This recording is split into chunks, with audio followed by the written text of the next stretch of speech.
Two and a Half Admins, episode 157. I'm Joe. I'm Jim. And I'm Alan. And here we are again. The internet is not forever after all. CNET deletes old articles to game Google. This really hit home with you, Jim, didn't it? Because although you've never written for CNET before, you have written for quite a few places, and that archive deserves to live forever. You know, honestly, Joe, I don't know if this does hit me any harder than it does anybody else. I mean, yeah, it's easy to draw that parallel there, but it kind of screws everybody. I'm a little sympathetic to CNET's stated aims that we need to get our page rank up, and if we prune our old content, we look more focused and fresh, and maybe that'll get us more Google juice. It doesn't really work that way for everything, but if you're looking for more Google juice on a specific topic, and you prune things away from your site that aren't relevant to that topic, it can boost your page rank a little bit, but I mean, this is a mugs game. And more to the point, it bothers me that they just deleted it all. They could have accomplished the same goal by setting up a subdomain, archive.cnet.com, and just migrating older articles over to that. That would have accomplished the same goal. Or even cnetarchive.com or something if they wanted a completely different domain. Yeah, exactly. But I suppose it's also fair to point out that, what's in it for them? Because they're a for-profit corporation, right? They want to make money. And I think as much of it may also have come down to deciding that although well-written articles do have long tails and enough of them will get you a significant boost on top of your fresh content, which is where the majority of your traffic comes from, there comes a point where you're probably not making more money on that long tail than you're spending on the infrastructure to keep all of your data online for a very long period. I would have been happier with this if that was what CNET had said. Just literally something along the lines of, this is very old content, it's not particularly relevant anymore, and we aren't archive.org. Yeah, we want the DB to be a little bit smaller. Well, in particular, I've definitely seen sites that do have an archive have to put a big warning on it. It's like, this content is from the late 90s. It's not going to render quite properly no matter what we do. And you're not going to be able to read it on your phone nicely. Sorry. And just trying to keep that content looking reasonable within the design of your site as your site evolves over decades can be a real challenge.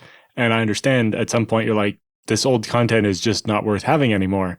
But to Jim's point, admitting that and saying that's the reason not, we're deleting it because we think it'll help our Google foo, when Google's like, no, it won't. And trying to game Google's algorithm, that is such a mugs game. I have told so many people over the years who have come to me and asked, what weird tricks do I do to rocket my page rank, up Google? And I tell them, you just make relevant content and you organize it reasonably well and you make it the highest quality you can and you put it out there and, it will happen. Whereas if you start trying to actually game the algorithm tends to game you right the hell back. Well, there are some basic things you can do though, right? Like having the right headers and HTML tags and whatnot and, basic stuff. But yeah, when you're getting into the real gaming it like this, let's delete a bunch of stuff, that just seems like you're on hiding to nothing, really. Well, again, you're really running a genuine risk because a lot of those people I've talked to over the years who have come to me for SEO advice, and I've never claimed to be an SEO expert, but my advice has always been be very careful with that. Your best option is just to create quality content and publish it regularly and let the algorithm figure it out. You will get to the top of the results if you do that. And I say that as someone named Jim Salter who beat daily syndicated AP reporter Jim Salter for, the top of the Google results for our common name. And I managed that before I was myself writing articles daily and having them published, which tells you a lot about the way the algorithm actually does work. It's not because I did silly little tricks. It's because I wrote content that people valued and kept coming back to and kept linking. And that got me to the top of the results. And that is the best way to do it. Meanwhile, a lot of those folks I talked to who I advised that went out and found somebody who would do what they wanted to do in the beginning and just say, we'll do all these weird things and that'll just totally rocket you up the algorithm. And in some cases, it did nothing. In other cases, it got them, 3 or 4 more spots up, whatever page they were on of whatever search query they were looking to game their results for. But they also tended to drop entire pages in PageRank within 3 or 4 months from then, because Google's engineers are constantly looking for evidence of people gaming the algorithm in ways they don't like and figuring out ways to actively penalize it. Not just nerf it, penalize it. Yeah, at least CNET did do the right thing here. They say they've maintained a local copy of all the content and took steps to send each of the articles to the Internet Archive's Wayback Machine before pulling them down. So at least it's not going to contribute to the link rot problem. Yeah, but then that is kind of just outsourcing it to poor old archive.org, who are having a bit of a bad time with various lawsuits and stuff. You just brought up something that I was waiting for my turn to get to, which is this is evidence that, archive.org's mission is very important and we should support it. And by we, I mean pretty much everybody. I mean large companies. I mean individual people. Ideally, archive.org would honestly be run as like an infrastructure government service, in my opinion. I'm not saying as in like, privatize archive.org. Just this is something that we as a society should be doing and making sure is done. We have something like that for print material, right? The Library of Congress is like, we get one copy of every book that's ever published. Exactly. It's like, maybe we should apply the same thing as a public service to the internet. Or at least try to convince the Internet Archive to separate their activities beyond being the archive that are drawing all the flack at them at this time. But say you put like 20 cents, 50 cents on every domain renewal and that went to supporting the Internet Archive, I'd be happy with that. I mean, I'd be okay with it, but 20 cents per domain renewal is not going to add up to enough, I don't think. No. You don't think? No. There are not that many domains. No, there really aren't. 20 cents per domain renewal is just not going to scale very far. Particularly given that a lot of the domain activity, the churn, is not people actually buying domains anyway. It's jackass marketers, tasting domains. They theoretically buy the domain, but then they return it 30 days later if they didn't get the marketing results they wanted from it and get their money back. So unless that money they get back does not include a fee that goes off to archive.org, it ain't going to help archive.org. Well, I think they should be fined $5 for shithousery.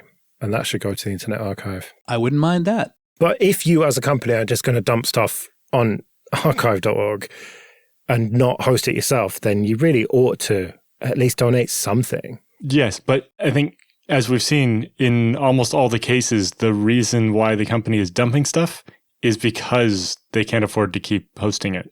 And so it's just always going to be asking the wrong people at the wrong time. Right. Or they just don't want to afford hosting it anymore. But the point is, they want to be done with the responsibility for it. And the alternative is not, they have to keep hosting everything they've ever been, put on the internet forever.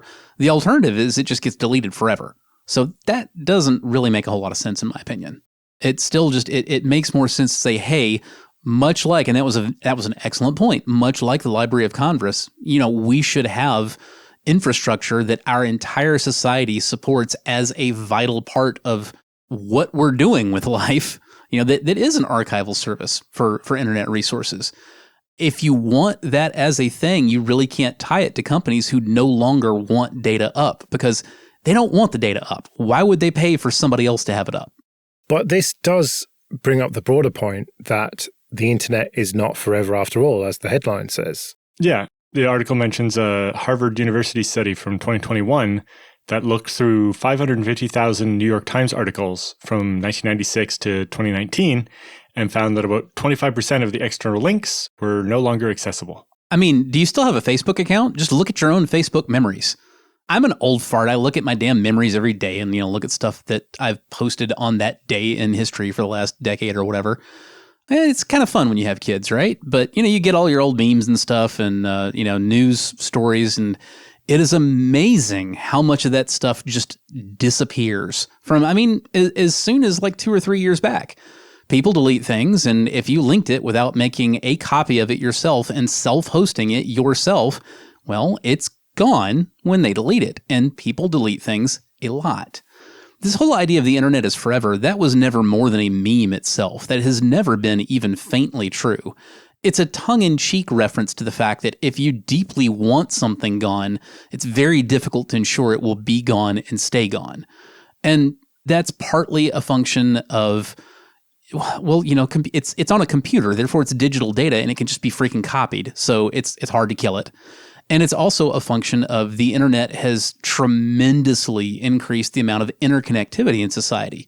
The odds that somebody who can and will archive the thing that you would like to forget will come across it are very, very high. But, if you're CNET and you've got a 20-year-old article reviewing a motherboard from 1990, or not 1990, that's 30 years, but you get the idea. You got a review of a motherboard from 2002 or whatever, and you're done with that. Well, what are the odds that somebody saved that and is just itching to put it right back online the second you delete it? Probably pretty low. It's why I try and link to reputable sources that I feel like will be around for a while, because I don't want the old show notes to be full of dead links. And I've just gone back to the first couple of episodes we did, and every link is still live, which is nice. But at some point, The Verge will probably go away. Ars Technica might even go away, even though that's been 25 years and counting. And eventually, all the old links will just be dead. It's time for me to say it again. It feels like it's every episode on a long enough time scale. Everything goes away. Nothing is permanent. Yeah, we've had these kind of similar discussions for the FreeBSD source tree. We have all the commit history going back to the early 90s, but lots of those commit messages make references to other trees and just links. Here's a link to the paper that inspired this code or whatever. And as those go away, that kind of history is missing. And so how do we keep that history along with copies of all the external references that it makes? The only way to do it, if you're serious about it, and I've done this for a lot of content and a lot of things that I have done in the past, not everything, obviously, but you both link and you make a local copy. The purpose of the link is to establish the validity of the local copy that you made. And what happens then is you lose the validation when the link goes dead, to a large degree. Not entirely, because then if you Google that link, you'll find other people who linked to that thing, and that is strong evidence, at least, that, yes, this is something legitimate and whatever, but ultimately that's what you have to do. If you really want to be certain that the data that you want people to see will be available, you have to self-host it yourself. And ideally, you also provide a link to the original source, so while it's online at least, people can see that you haven't monkeyed with it. Okay, this episode is sponsored by people who support us with PayPal and Patreon. Go to 2.5admins.com/support for details of how you can support us too. 2.5 Admins is part of the Late Night Linux family, which means that for $10 a month on Patreon, you get access to an RSS feed that contains all the Late Night Linux family shows without adverts like this. There's also an option to get just this show ad-free for $5 a month if you prefer. Some of the episodes are even released a day or so early for Patreon supporters. The ad market isn't great at the moment. And frankly, it's hard to find sponsors that don't want to do tracking bullshit. But so far, we've managed to resist that. So, if you like what we do and can afford it, it would be great if you could support us. So go to 2.5admins.com/support and help us keep this show going for as long as we possibly can. That's 2.5admins.com/support. Coughlin says SSDs will not kill disk drives. So I think it was Pure Storage have been trying to spread this meme that SSDs are going to replace hard disk drives. Specifically by 2028. Which is just ludicrous. Yes, agreed. Which is only something a company who sells only flash would say. Yeah. Are you accusing them of having an ulterior motive and acting on it, Alan? Why? I'm saying I'm going to buy some hard drives in 2028 despite them. So this is all based off Pure's belief that flash drives, especially the new high-capacity QLC, the 4 bits per cell, will reduce the total cost of ownership of all flash storage, and so people won't want to buy hard drives. It's like, well, it turns out there are other reasons to want hard drives, not just because they have larger capacity than SSDs. It's not the larger capacity, it's the lower cost per terabyte. And that lower cost per terabyte seems vanishingly unlikely to go away anytime soon. Yeah, but in a data center setting where space is at a real premium, if you look at Samsung's new 256 terabyte SSD, which is going to take up roughly the same space as a hard disk, which will maybe get to 50 terabytes at some point soon in the next couple of years, then maybe it kind of makes more sense to go the SSD route. Maybe. It depends on the price point. It depends on, the write endurance issues that you may or may not have with that particular workload in that particular data center. There's just a lot going on there. And hard drive technology as it is right now, mechanical hard drives with rotating platters and, heads that move across a platter. Yeah, that technology is not going to be with us forever. Something will supplant it. It doesn't seem likely that's going to be NAND flash. I strongly suspect by the time we have a solid-state technology that completely displaces hard drives, it's going to be something better than NAND flash, QLC or no. We're already bumping up on the limits of what you can really do with NAND flash. QLC is already, every time you go up in the number of bits that you store per cell, you negatively impact both performance and write endurance significantly, to the point that many QLC SSDs can, in many cases, be slower than mechanical hard drives in a lot of workloads. And it gets even worse when you take the next step down to PLC, the 5-level cell flash. I think it's absolutely accurate to say that mechanical hard drives are enough of a Rube Goldberg that at some point, something is going to kick them just completely off their throne. But it's not going to happen tomorrow. It's not going to happen by 2028. And in my opinion, I don't think it's going to be NAND. I think it's going to be something we haven't seen yet. Yeah, because specifically with NAND, there's issues about longevity, not just write endurance, but if you have the data just sitting there for too long, does it stop working? Where that's much less of a case in hard drives. And yeah, the cost per terabyte is still more than double. And while it keeps shrinking, the hard drives will get cheaper too. At some point, the hard drive manufacturers will just have to lessen their margins to keep it cheaper, but they will. And so Coughlin's projections show that by 2028, we'll actually see even more sales of hard drives than we have now. Although we will also see a tripling of the amount of SSDs that are being sold. But even tape, we've heard tape is dead how many times, and it's still kicking and it's not going to go away for a long time. It's probably also worth mentioning that these really enormous SSDs, in some ways, they're not exactly really just an enormous SSD. They're in some ways similar to an array of SSDs, which already an individual SSD is an array of flash media. You've basically got a RAID array in a box, even with just a standard little consumer SSD. You just never see the details because they're hidden from you in firmware. And there is a very common misconception that SSDs will save you a ton of power over mechanical hard drives, and that is not the case. An idle SSD consumes a bit less power than an idle mechanical hard drive, but once you're actually moving data to or from either one, the advantage disappears. And Samsung's own press release on these 256 terabyte SSDs claims that, and I'm quoting here, the 256 terabyte SSD consumed 7 times less power than a stack of 8 32 terabyte SSDs. Reminder, 8 by 32 equals 256. In other words, the power requirements scaled up with the really large SSD. So what you're really saying is that this 256 terabyte SSD now consumes significantly more power than a large mechanical hard drive. Now, at this point, it does have the capacity going for it. So you could say, well, yeah, sure, it consumes more than a hard drive, but you'd need several hard drives to get that much capacity. And all that makes sense, and it absolutely has a point. But again, the mechanical hard drives keep scaling up in capacity also.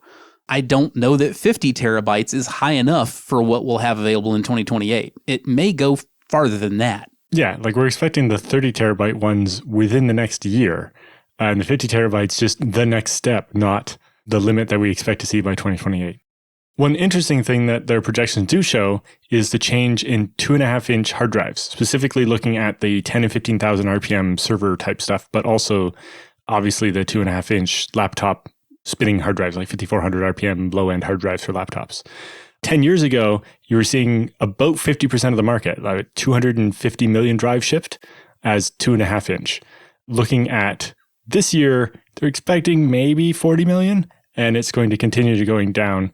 And for their projection by 2028 is that that's down to maybe 14 million. In my opinion, those 2.5-inch data center drives always had a pretty tenuous grasp on life because they were clawing down some relatively small advantages with some relatively high costs. You were never able to get the same data density in a 2.5-inch form factor as the larger 3.5-inch. So in return for the smaller form factor, the big thing that you were getting really was because you had smaller platters, you tended to have somewhat lower latency with really high RPM, motors spinning the platters than you would get out of a 3.5-inch drive, even with the same high RPM motor. And when you were limited to conventional hard drives, latency was the biggest problem you had. So even though you had to get worse data density and higher prices and, these ridiculous 10 and 15,000 RPM, motors spinning these things, it seemed worth it in order to get, and I really want to stress, a little bit of latency advantage out of your drive. But once SSDs hit the market, the minute, in my opinion, even just like the old Intel X25 80 gigabyte SSDs hit the market, the 2.5-inch mechanical drives, they really just needed to go ahead and die immediately because they were just done. Because again, even those very, very old Intel SSDs, they just absolutely murdered anything mechanical in terms of latency and access times. So the one real advantage that sold those 2.5-inch data center drives was done. And for consumer equipment, well, again, you wanted the 2.5-inch for laptops literally just because, at this point, literally just because they were smaller. And so when the SSDs were the same form factor and immensely faster and, didn't have issues with heads crashing into platters, if you just drop your laptop on your desk or, the issues with thermal expansion contraction, if you like to leave your laptop in the trunk of your car and, go from a 20-degree Fahrenheit, winter parking lot to, your 74 Fahrenheit office building or whatever. All those issues went away when the SSDs became available. And it took the industry many years to actually adapt to that and actually really start taking SSDs seriously and deploying them as widely as it should have. But we've gotten to that point now. And if you can come up with a genuine use for a 2.5-inch mechanical hard drive that isn't served better by an SSD, let me know, because I haven't been able to figure out what the hell that is in 10 years. Yeah, and you could tell when that happened because the industry adapted very quickly. Like the vendors, suddenly they didn't sell 2.5-inch hard drives anymore. Like trying to buy 10 and 15,000 RPM drives, even just spares for existingly deployed systems, they were becoming unobtainium. And it's because the manufacturers like, we don't want to build any more of these than we definitely know we can sell because we know the market for them is completely drying up. So we don't want to be stuck with any inventory. And so the fact that they're continuing to make hard drives is because they know they're going to continue to sell them. If Western Digital and Seagate thought hard drives were really dying off, they would basically accelerate that trend by cutting off production because they don't want to get stuck holding warehouses full of hard drives that nobody wants to buy. So what you're saying is Mark Twain nailed it when he said reports of the death of hard drives are greatly exaggerated. Indeed. I believe that was Abraham Lincoln, but yes. Let's do some free consulting then. But first, just a quick thank you to everyone who supports us with PayPal and Patreon. It really means a lot to us.